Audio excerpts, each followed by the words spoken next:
Hello and welcome to the Young Anglican Theology Project. It's a great pleasure to welcome Tadiwanashe Bright Mugwenhi, who has written a poem, Spiritual Awakening, and shared it with us. Tadiwa, it's really great to have you here. Please could Thank you you. I'm glad to be. Thank you. Please could you just introduce yourself, share some of your story first of all. All right. My name is Tadiwanashe Mugwenhi from Zimbabwe. I'm 20 years old and currently in college. So yes, poetry is something that I do since less of like a hobby. So in my free time, I write poems or sometimes a book. I'm working on a book right now that is maybe hopefully going to be published. Wonderful. Thank you.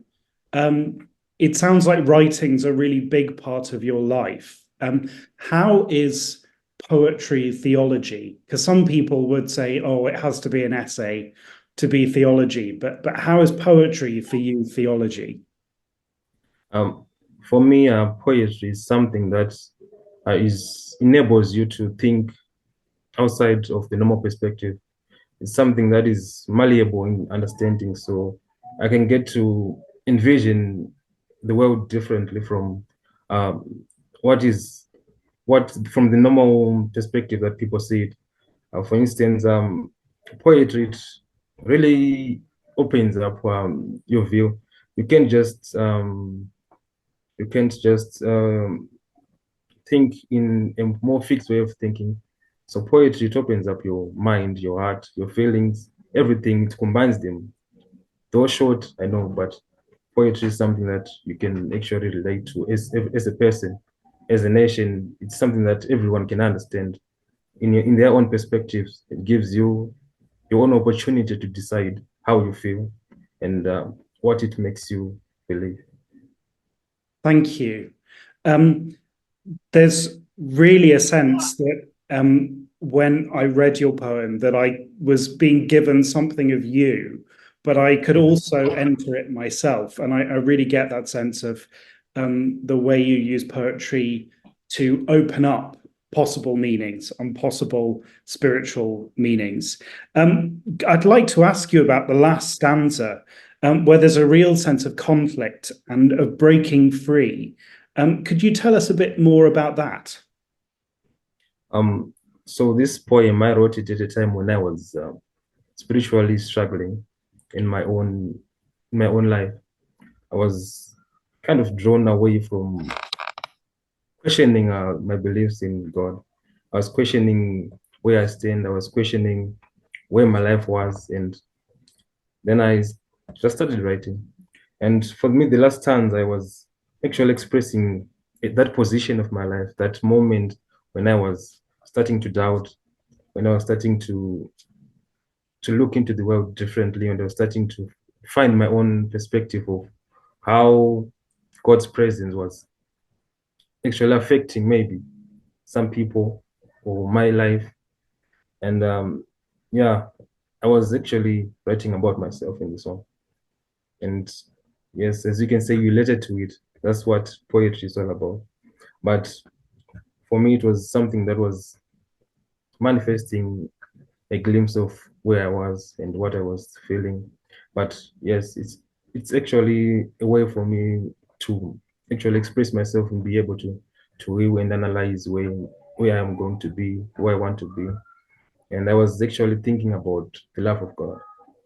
I remember thinking to myself that I am here because there is a purpose to whatever that I'm going to do.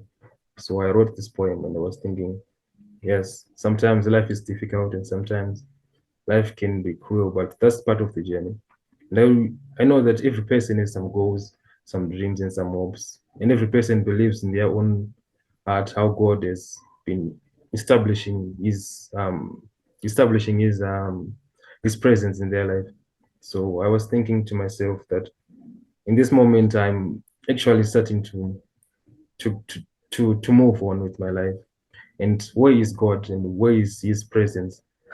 So this is what I was thinking, but then in the end, it got me through that. Thank you. There's a that really comes through, and you talked about courage, the courage of a lion's rage. Is there a sense that you've learnt more courage, or you've grown into more courage? And what does that mean for a young Anglican to learn courage? Well, I think there is a person, that moment that you start to accept Jesus as part of your life, moment that you start to see yourself as something more through him, that's the courage that I was talking about. The fear or the helplessness, it goes away, and you start to look into life in a different perspective.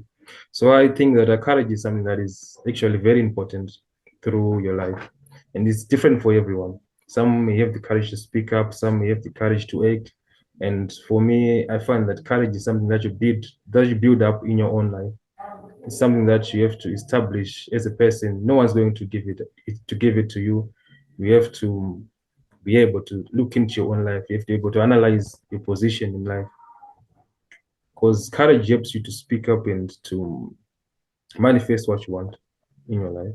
So that's what I think, that courage is important to every person, to every Anglican, to every to every nation, because it's something that establishes your worth, something that establishes, it helps us to see through you, because what you give us is what we have to understand as a person, so that we know that this is you and this is me. So it all comes to courage. It's sort of like a doorway that we can actually see a glimpse of who you are as a person. Thank you. A bit of a follow-up on courage, because you write, and you write poetry and you write prose, and you talked about finding a voice. And has your writing changed as you've grown in courage as well? Have you found that the type of things you're writing, this is a very, very clear expression of courage, but have you Okay. found that the other things you've written's changed as well? I believe that a writer is the sum of the experiences.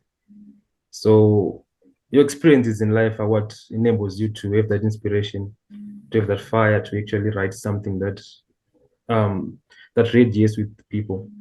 So as I have grown in my courage, my writing has also changed. It has been something that is more emotional, something that is more relating to what other people actually experience in their day-to-day lives. Thank you. And thank you for the act of courage in sharing your writing with us. I know it's actually quite a scary thing to submit a piece of writing. That's something that's more Yeah, fun. thank you. A final question, which we ask everyone who does an interview with Yat. What's your hope for the next generation of young Anglican theologians? And my hope for the young Anglican theologians is for them to just grow in their own standards, to grow in their own fields and in their own beliefs. As you might know, that people are different, and we all have different experiences, environments that affect us as people. And sometimes it's something that is taken for granted, but as a person, you give what you have. So when you grow, that's how you actually help other people in your life. So you have to grow in your experiences, in your own specialities, in order to help other people. So that's my hope, my dream for them. Thank you. Thank you, Tadiwanashe Bright Mugwenhi. You're welcome. So great to have you here. You can follow all the things that are on our blog, all exciting things, including Tadiwa's poem. And there are also interviews with the other young Anglican theologians who have contributed to this and other cycles. You can also subscribe to join in our seminars in English with interpretation into Portuguese and into Spanish. It's great, really, to have you with us, Tadiwa. And thank you so much for sharing so much of yourself with us today. Thank you for having me.